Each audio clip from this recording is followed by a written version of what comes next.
السلام علیکم دوستو، دنیا میں اللہ کرے بہت جلد قیام امن ہو۔ اس کے بعد میں آپ کو سے شیئر کرتا ہوں وہ ابتدائیہ کے بعد اب عبداللہ حسین کے ناول نادار لوگ کا آگے کا کچھ حصہ۔ تو اس میں جہاں ہم نے پہلے چھوڑا تھا وہ اس کہانی کا جو مرکزی کردار ہے سرفراز، کیپٹن سرفراز، جو بعد میں میجر ہوا اور ہندوستان کی قید سے لوٹنے پر سرفراز کی 2 ماہ کی چھٹی کے آخری دن تھے۔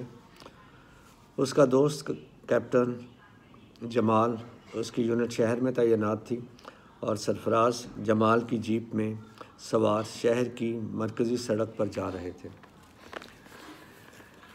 اس کے بعد بڑے خوبصورت انداز میں ایک ہجوم کا منظر انہوں نے پیش کیا جو کہ عورتوں کی ایک اسٹرائک تھی اور بہت سی خواتین احتجاج کر رہی تھیں اور اس کے بعد محافظ قانون کے انہوں نے اس مجمع کو منتشر کرنے کی کوشش کی اور مختلف مناظر تکلیف کے اس تشدد کے دکھائے گئے ہیں بڑی خوبصورتی سے۔ عورتوں کا ہجوم تھا یہ۔ ان میں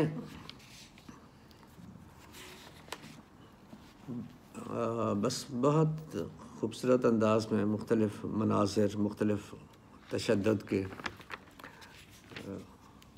مناظر جو ہمارے سامنے آتے ہیں، دل کو دہلانے والے بھی ہیں۔ ایسے میں ان کی جیپ جا رہی ہے، چونکہ فوجی جیپ ہے اس لیے اسے کچھ کہا نہیں جا رہا، وہ پریشانی انہیں نہیں ہوتی وہاں سے گزرتے ہوئے۔ تو اس میں ایک لڑکی آتی ہے منظر پہ۔ اس لڑکی نے ہلکی سویٹر پہن رکھی تھی۔ اوڑھنی کی غیر موجودگی میں اس نے دونوں بازو سینے پر قینچی کی شکل میں باندھ رکھے تھے اور ہاتھوں سے دونوں شانوں کو پکڑے تھی، جیسے کہ اپنے آپ کو چھپانا اور ساتھ ہی تھام کر رکھنا چاہتی ہو۔ فوجی جیپ کو دیکھ کر لڑکی چند قدم کے فاصلے پر رک گئی۔ کئی لمحوں تک وہ جیپ کے شیشے میں سے جمال کو ٹکٹکی باندھے دیکھتی رہی۔ اس کی نگاہیں بے خوف تھیں۔ پھر وہ آگے بڑھی اور گاڑی کے دروازے کے پاس آ کر رک گئی۔ اس کے آس پاس عورتیں روتی چیختی ہوئی بھاگی جا رہی تھیں۔ لڑکی نے جیپ کا دروازہ کھولنے کی کوشش کی، نہ کچھ بولی، بس چپکی کھڑی رہی۔ اس کے نازک جسم کے باوجود اس کے انداز میں دہشت کے کوئی آثار نہ تھے۔ جمال نے دروازہ کھولا اور چہرہ اٹھا کر سوالیہ نظروں سے لڑکی کو دیکھا۔ پلیز، وہ بولی، آپ مجھے لفٹ دے سکتے ہیں؟ لڑکی کے حلق سے نکلتی قدرے بھاری، گہری اور پرسکون آواز سن کر جمال اور سرفراز کو کچھ حیرت سی ہوئی۔ آپ کے لیے، لڑکی پھر بولی، یہاں سے نکلنا آسان ہوگا۔ اس کا لہجہ نہ تہکمانہ تھا نہ عاجزانہ، مگر صاف سپاٹ بھی نہ تھا۔ اس کے اندر کوئی ایسا انجانا انداز تھا کہ جمال اور سرفراز دونوں بلا تامل اپنی اپنی سیٹ سے اٹھ کر جیپ کے باہر کھڑے ہو گئے۔ پولیس کا ایک سپاہی جو بے دلی سے 2 عورتوں کا پیچھا کر رہا تھا، فوجی گاڑی کو دیکھ کر ٹھٹکا اور فوراً پلٹ کر دوسری جانب کو روانہ ہو گیا، جیسے اپنی ڈیوٹی ادا کر چکا ہو۔ جمال نے اگلی سیٹ الٹا کر پیچھے نکلنے کا راستہ بنایا۔ لڑکی بازو اپنی جگہ سے ہلائے بغیر جھک کر اندر داخل ہوئی اور اسی طرح پچھلی سیٹ پر جا بیٹھی۔ اس کے بعد جمال نے آگے پیچھے نظر دوڑا کر ٹریفک کا جائزہ لیا، ہاتھ اٹھا کر پچھلی 2-4 گاڑیوں کو راستہ چھوڑنے کا اشارہ کیا اور دل میں گاڑی نکالنے کا کوئی راستہ بنایا۔ وہ جھک کر اندر بیٹھنے ہی والا تھا کہ ایک عمر رسیدہ دیہاتی عورت اس بھاگ دوڑ کے درمیان کمزور چال سی چلتی آ کر جمال کے سامنے رک گئی۔ اس نے کمر میں تہبند باندھ رکھا تھا اور گلے میں سیاہ ململ کا کھلا کرتا پہنا ہوا تھا۔ اس کا سر مختصر سی دسترخوان نما چادر سے ڈھکا تھا عورت نے جیپ کے بونٹ پر ہاتھ رکھ کر جسم کو سہارا دیا اور منہ اٹھا کر چند لمحے خاموشی سے جمال کو دیکھتی رہی۔ اس کے چہرے پر لجاجت پھیلی تھی اور انداز سے ظاہر تھا کہ مدد کی طلبگار ہے۔ جب اس نے منہ کھولا تو اس کا لہجہ اسی طرح مسکین تھا مگر الفاظ قطعی مختلف۔ پتر، وہ بولی، تواڈیاں ماواں نے تانوں دودھ نہیں بخشنا۔ جمال اس کی بات سن کر ایسا ٹھٹکا کہ خالی خالی نظروں سے بوڑھی عورت کو دیکھتا رہا جیسے کہ اس کی زبان گنگ ہو گئی ہو۔ عورت نے جیپ سے ہاتھ اٹھایا اور آہستہ سے جہاں کھڑی تھی وہیں پر بیٹھ گئی۔ زمین پر بیٹھ گئے کر اس نے اپنا سر دونوں ہاتھوں میں لیا، کوہنیاں گھٹنوں پر ٹکائیں اور چپکے رونے لگی۔ جمال اپنی جگہ پر کھڑا حیرت سے اسے دیکھتا رہا، پھر اس نے جلدی سے سرفراز پہ ایک نظر ڈالی اور جھک کر جیپ میں بیٹھ گیا۔ سرفراز نے اپنی سیٹ پر بیٹھ کر دروازہ بند کر لیا۔ جمال نے آگے سڑک پر نظر دوڑائی تو راستہ کچھ صاف ہوتا نظر آیا۔ دیہاتی عورت جیپ کے پہیے کے ساتھ لگ کر بیٹھی تھی۔ جمال نے احتیاط سے اسٹیئرنگ گھما کر گاڑی آگے بڑھائی۔ ابھی وہ چند ہی گز گیا ہوگا کہ پچھلی سیٹ سے پھر وہی گہری حیرتناک آواز آئی، حرام زادوں نے میرا دوپٹہ پھاڑ دیا ہے۔ جمال اور سرفراز ابھی دیہاتی عورت کے وار سے سنبھلنے نہ پائے تھے کہ لڑکی کی بات نے ان میں غیر معمولی رد عمل پیدا کیا۔ جمال نے ایکسلریٹر پر پاؤں مارا، ہارن پر ہاتھ رکھ کر دبایا اور دیر تک دبائے رکھا۔ شور مچاتی جیپ نے ایک مختصر سا تیز فراٹا بھرا اور اپنے آگے گاڑیوں، سپاہیوں اور بھاگتی ہوئی عورتوں کو بکھرتی راستہ چیرتی ہوئی نکلنے لگی۔ اسی لمحے سرفراز نے جھٹکے سے منہ موڑ کر پیچھے دیکھا۔ اس کے دل میں حیرت اور نامعلوم سے غصے کے ملے جلے جذبات تھے۔ بازوؤں سے سینہ ڈھکے اور ہاتھوں سے کندھوں کو تھامے ہوئے لڑکی اسی صورت میں پھیلی سیٹ پر بیٹھی تھی۔ اس کی ہڈی پتلی اور جسم انتہائی دبلا تھا۔ اس کا وزن بمشکل 1 من کا ہوگا مگر اس کے لہجے کی مانند اس کے سر اور چہرے سے بدن کی نزاکت کا کوئی نشان نہ ملتا تھا۔ اس کا ماتھا چوڑا، رنگ صاف، بڑی بڑی پر اعتماد آنکھیں اور ناک نقشہ موزوں تھا۔ اس کے ماتھے کی خراش پر جمتا ہوا خون بے اصل سا دکھائی دے رہا تھا۔ ٹھہریے، وہ جلدی سے بولی، ذرا 1 منٹ رکیے پلیز، میری کتابیں۔ یکدم بریک لگنے سے جیپ ایک دھچکے کے ساتھ رک گئی۔ سڑک پر سینکڑوں چھوٹی بڑی اشیاء کے علاوہ کئی کتابیں، کاپیاں، پین اور پنسلیں بکھری پڑی تھیں۔ اب یہاں یہ جلوس کی اکا دکا عورت رہ گئی تھی جو بکھلائی ہوئی بے سمت ادھر ادھر پھر رہی تھی۔ تو اس طرح وہ لڑکی جو ہے وہ اترتی ہے اور ان بکھری ہوئی کتابوں، پنسلوں، قلموں، کاپیوں میں سے اپنی کتابیں تلاش کرنا شروع کرتی ہے۔ اور پھر جمال کے قریب آ کر اس نے نفی میں سر ہلایا۔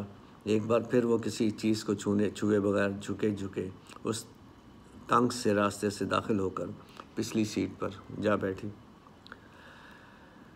نہر کو پار کر کے بائیں کو ہو لیں تو آپ کی مہربانی، وہ بولی، مجھے کینٹ جانا ہے، میں آپ کو کینٹ میں ہی اپنے اسپتال لے چلتا ہوں۔ جمال نے جواب دیا، آپ کے زخم تو دکھا دیں۔ جی کوئی بات نہیں، لڑکی نے کہا، معمولی سی خراش ہے۔ سرفراز نے غیر ارادی طور پر مڑ کر اسے دیکھا مگر لڑکی نے نہ ہاتھ اٹھا کر ماتھے کو چھوا نہ ہی خون کے باریک قطروں کو پوچھنے کی کوشش کی۔ کسی نہ کسی کو تو دکھانا ہی ہوگا آپ کو، جمال نے کہا۔ یہاں ذرا اچھی طرح سے ڈریسنگ وغیرہ ہو جائے گی، جلد فارغ ہو جائیں گے، پھر میں آپ کو گھر چھوڑ دوں گا۔ لڑکی 1 منٹ تک خاموش رہی۔ سرفراز نے تیسری بار پیچھے مڑ کر دیکھا۔ لڑکی نے اپنے سر کو ذرا سا موڑ کر پہلی بار سیدھا سرفراز کی آنکھوں میں دیکھا۔ چلیے، آپ کہتے ہیں تو چلیں، وہ نظر ہٹائے بغیر بولی۔ شکریہ۔ سرفراز کو لگا جیسے اس کو دیکھ نہیں رہی بلکہ اس کی آنکھوں میں جھانک رہی ہے۔ میرا نام نسرین ہے، وہ آنکھ جھپکے بغیر بولی۔ سرفراز کی زبان کو گویا تالا لگ چکا تھا۔ اس نے محسوس کیا کہ وہ اپنی نظر کی تار توڑنے سے قاصر تھا۔ میرا نام جمال ہے، جمال نے جیپ چلاتے ہوئے جواباً کہا۔ یہ کیپٹن سرفراز ہیں۔ جی، نسرین بولی۔ سرفراز یکدم گہرا جھینک گیا۔ دوبارہ مڑ کر بیٹھنے میں اس کی تمام تر قوت ارادی صرف ہو گئی۔ یہ مجھے کیا ہو گیا تھا، اس نے دل میں سوچا۔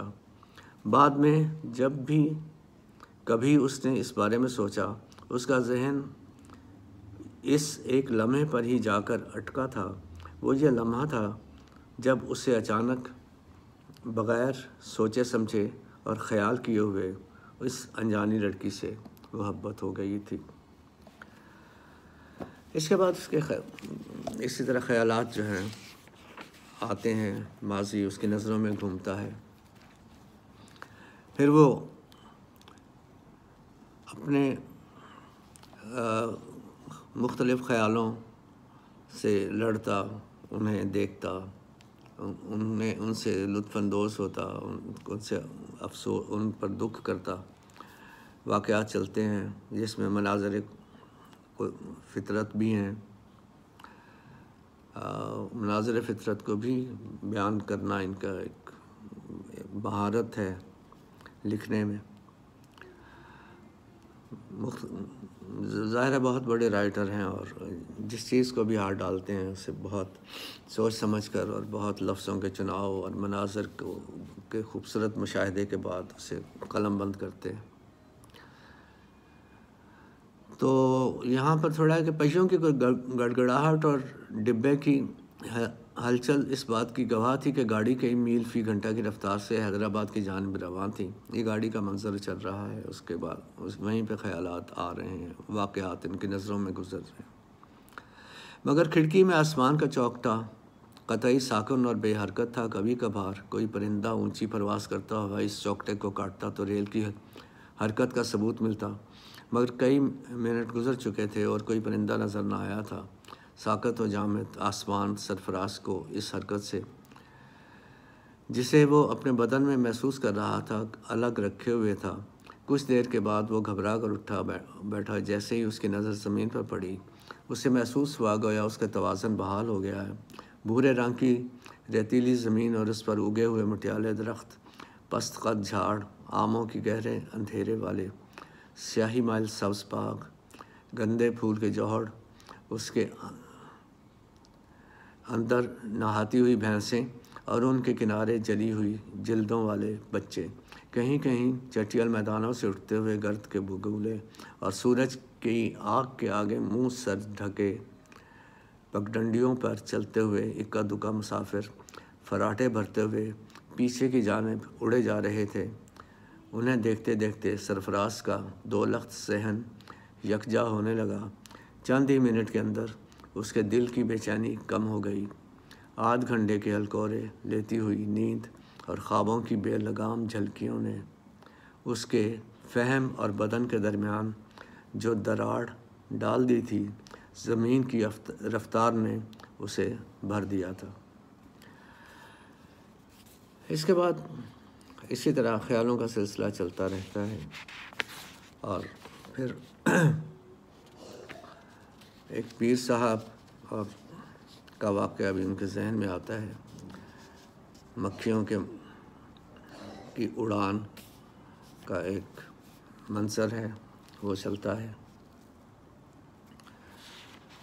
پھر دھوپ کے مناظر کو انہوں نے پہلے بھی ایک افسانہ میں بہت ہی خوبصورتی سے بیان کیا ہے۔ یہاں پر بھی ایک گاؤں کے باہر میدان میں ایک جادو کا تماشا ہے، ریچھ کا اور جادو کا تماشا ہے۔ وہ منظر، وہ تماشا ان کے نظروں میں گھوم جاتا ہے، ذہن اسی میں یہ کھو جاتے ہیں، اور اس تماشے میں بالآخر یہ ایک ڈر کا احساس ہے جسے یہ دور کرتے ہوئے محسوس ہوتے ہیں۔ واقعہ تو اپنی جگہ پہ ہے، وہ جادو والا اور ریچھ کا تماشا ہے۔ تو اسی دوران انہیں اسی را سے ایک اسٹریم آف تھاٹ ہے جو یہ اس سے گزرتے گزرتے انہیں اپنا بچپن آ جاتا ہے، جہاں پہ خوف سے یہ باہر آئے تھے، اپنے زندگی کے ذاتی حالات ہیں ان کے، اور ذاتی حالات کا مطلب کہانی میں کہ وہ ابھی 18 سالہ اعجاز نے لپک کر اپنے 3 سالہ بھائی سرفراز کو گود میں اٹھا لیا۔ اپنا بچپن جو ہے اس میں پلٹ گئے ہیں، جب یہ 3 سال کے تھے، ان کے بڑا بھائی 18 سال کا، تو اس بھائی نے لپک کر اپنے 3 سالہ بھائی سرفراز کو گود میں اٹھا لیا۔ اس نے بچے کا چہرہ اپنے سینے میں چھپا کر اس کا سر کندھے سے لگا لیا اور ہولے ہولے اس کی پیٹھ تپکنے لگا۔ تھوڑی ہی دیر میں بچے کی چیخیں رک گئیں، اس کے آنسو تھم چکے تھے، مگر اس نے اپنی آنکھیں نہ کھولیں اور نہ ہی سر اٹھا کر دیکھا۔ اس چوڑے سینے میں منہ چھپا کر بچے کے دل کو آرام آنے لگا۔ وہ ہمیشہ ہمیشہ کے لیے اس سینے سے چمٹ کر سویا رہنا چاہتا تھا۔ 3 سالہ احساس میں بس اتنی سی پہچان تھی کہ ان بڑے بڑے بازوؤں، اس سینے اور اس چہرے کی حفاظت میں ڈر دور ہو جاتا تھا، بچپن سے لے کر جوان ہونے تک، اور اس وقت تک بھی جب وہ قد و قامت میں اپنے بھائی سے سر نکال چکا تھا اور رتبے میں اس سے آگے بڑھ گیا تھا۔ اس کے دل میں ہمیشہ ہمیشہ یہ اطمینان بخش احساس قائم رہا کہ اس کے بھائی کے ہاتھ اس کی پیٹھ کے پیچھے تھپکی دینے کو موجود تھے۔ مگر اب دنیا بدل چکی تھی۔ پچھلے 2 دن کے اندر وہ سینہ سرفراز سے چھن گیا تھا۔ ریل گاڑی کے ڈبے میں بیٹھے بیٹھے اب تحفظ کا وہ احساس سرفراز کے دل میں ایک اٹل عدم موجودگی کی شکل اختیار کر چکا تھا۔ اب وہ اس صورت سے دوچار تھا کہ کس طرح وہ اپنے بھائی کے خیال کو ذہن سے رفع کرے۔ اعجاز کا چہرہ تھا کہ ایک ضد کی مانند اس کی یاد میں آئے چلا جاتا تھا۔ ہیجان کی حالت میں آخر اپنی قوت ارادی کو بروئے کار لا کر ایک بار پھر اس نے نسرین کو یاد کرنے کی کوشش کی، جیسے کہ وہ اس زہر کا تریاق ہو جو سرفراز کے اندر پھیلتا جا رہا تھا۔ تمہیں سردیوں میں بھی پسینہ آتا ہے؟ کھلے مساموں والا آدمی ہوں، تمہاری طرح لپٹا لپٹایا تھوڑا رہتا ہوں، یہ دیکھو۔ خیر، اس کے بعد ایک خوبصورت نیچرل انداز میں مگر ایک بولڈ سا منظر ہے، جس میں ایک جوان لڑکا ایک جوان لڑکی کو کس طرح سے اس کے قریب رہ کر اسے دیکھنا چاہتا ہے، اور اسی طرح وہ ایک ضد بنا کر کے تمہاری چھاتی پر بال ہیں، وہ کہتی ہے نہیں ہے، تو اس طرح شرط لگا کر وہ کہتا ہے نہیں ہے، بس مقصد یہ کہ اسے دیکھنا ہوتا ہے۔ تو یہ ایک خوبصورت سا رومانٹک سا منظر چلتا ہے، اور یہ تقریباً 3-4 صفحات پر 6 صفحات پر مشتمل ہے۔ تو اس طرح سے وہ ایک تکلیف والا درد والا احساس جو ہے اس سے کیپچر کر لیتی ہے محبت کی یہ فیلنگ اور محبت کی یادوں کا وہ سلسلہ۔ لبوں پر وہ واقعہ ختم ہوتا ہے تو لبوں پر تلخ مسکراہٹ لیے ہوئے بدن کو گاڑی کے ہلکوروں کے سپرد کیے سرفراز آہستہ آہستہ نیند کی گہرائیوں میں اتر گیا۔ خوابوں کا نقطۂ آغاز اس کے تعین میں نہ تھا، گو نیند ٹوٹنے پر اسے محسوس ہوا کہ جیسے آنکھ لگتے ہی خوابوں کی یلغار شروع ہو گئی ہو۔ البتہ ان کے اختتام سے فرار ناممکن تھا۔ پھر اسی طرح واقعات، خیالات، اسٹریم آف تھاٹ اوور لیپ ہوتی ہے، ایک کے بعد دوسرا خیال آتا ہے۔ خوبصورتی سے اس کا بیان ہے۔ وہ لاکھ کوشش کرتا کہ تیز بھاگے، مگر زمین کی پٹی بھی الٹے پاؤں تیز تر ہوتی جا رہی تھی۔ وہ اس دہشت کے مارے کہ وہ اپنے مقام سے آگے بڑھ نہیں پا رہا، اس کا دل کچلا جا رہا تھا اور سانس بند ہوتی ہوئی محسوس ہو رہی تھی، جیسے کہ کوچوان کی مٹھی میں چھانٹا نہیں بلکہ سرفراز کا دل ہو، جسے وہ اپنی مشت میں بھینچ بھینچ کر مسل رہا ہو۔ اسی بے دم حالت میں جب کہ اس کی سانس سینے کے اندر ایک ہوپ کی مانند اٹھ رہی تھی، سرفراز کی نیند ٹوٹ گئی۔ اسی طرح واقعات چلتے چلتے دوبارہ سے اس کے بچپن کی طرف آ جاتے ہیں۔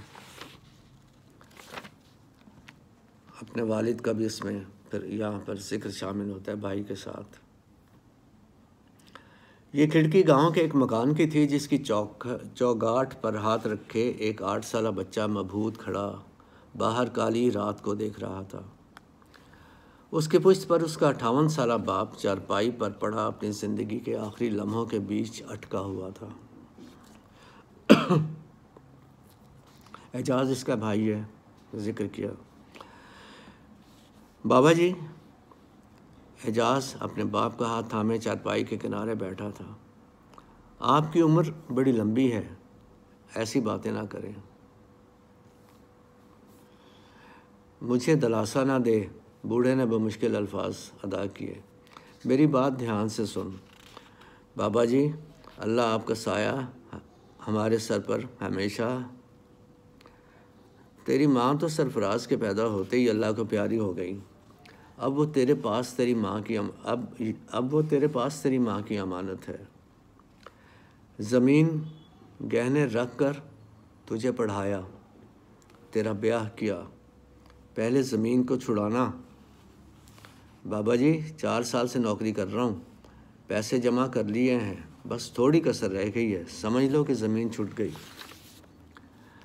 پھر سرفراز کو پڑھانا۔ بابا جی، وہ پڑھ رہا ہے، بچہ لائق ہے، قرضہ لے لینا، سرفراز پڑھ لکھ کر اتار دے گا۔ دنیا کے کام اسی طرح چلتے ہیں، دادا کا قرضہ باپ کے سر، باپ کا قرضہ بیٹے کے سر۔ ہماری عمریں اسی طرح گزری ہیں، مگر اب تعلیم کا زمانہ ہے، میرے جیسے ان پڑھ کو بھی اس بات کی خبر ہے۔ تیرے بیاہ کا کوئی پھل آ جاتا تو میرا سانس آسانی سے نکل جاتا، مگر اللہ کی مرضی کہ آگے کس کا زور ہے۔ شکر کر کہ بھائی احمد سے قرابت داری تھی، اس نے اپنی سکینہ تجھے دے دی، وٹے سٹے کا بندوبست بھی میرے گھر میں نہیں تھا، اللہ کی مرضی سے تیری بہن ہی کوئی نہیں۔ بابا جی، سرفراز نے کہا، سرفراز میرا ایک ہی بھائی ہے، آپ کیوں فکر کرتے ہیں؟ میرا خیال ہے یہاں اعجاز ہونا چاہیے۔ بابا جی، اعجاز نے کہا، سرفراز میرا ایک ہی بھائی ہے، آپ کیوں فکر کرتے ہیں؟ بوڑھے نے آنکھ کے اشارے سے بیٹے کو نزدیک آنے کو کہا۔ یہ بتا، سکینہ اس سے پیار کرتی ہے؟ آپ کو پتہ ہی ہے۔ نہیں، سچی بات بتا، دل سے پیار کرتی ہے؟ بالکل دل سے کرتی ہے، اپنے بچوں کی طرح جانتی ہے اسے۔ اب آپ سو جائیں، بولنے سے کمزوری ہو جاتی ہے۔ بوڑھے نے حلق سے خشک سی ہنسی کی آواز پیدا کی، گو چہرے کی جھریوں میں ذرہ برابر حرکت نہ ہوئی۔ سرفراز کہاں ہے؟ اس نے پوچھا۔ یہ سامنے کھڑا ہے۔ رات ہو گئی ہے، بوڑھے نے کہا اور ہولے سے آنکھیں بند کر لی۔ سرفراز کھڑکی سے اب اس کچے کمرے کو دیکھ رہا تھا جو صحن میں بنا ہوا تھا جب اس کے باپ یعقوب ایوان کی 12 ایکڑ زمین اس کے قبضے میں ہوا کرتی تھی۔ اس زمانے میں اس کمرے کے اندر گیہوں اور مکئی کی جنس توڑی اور ایک گائے رکھی جاتی تھی۔ سرفراز کے ذہن میں سب سے پرانی یاد اس وقت کی تھی جب اپنے باپ کے حساب سے صرف 2.5-3 برس کا رہا ہوگا۔ واقعہ چلتا رہے گا انشاءاللہ، باقی حصہ اس کا کنٹینیو کریں گے نیکسٹ ایپیسوڈ میں۔ Thank you very much.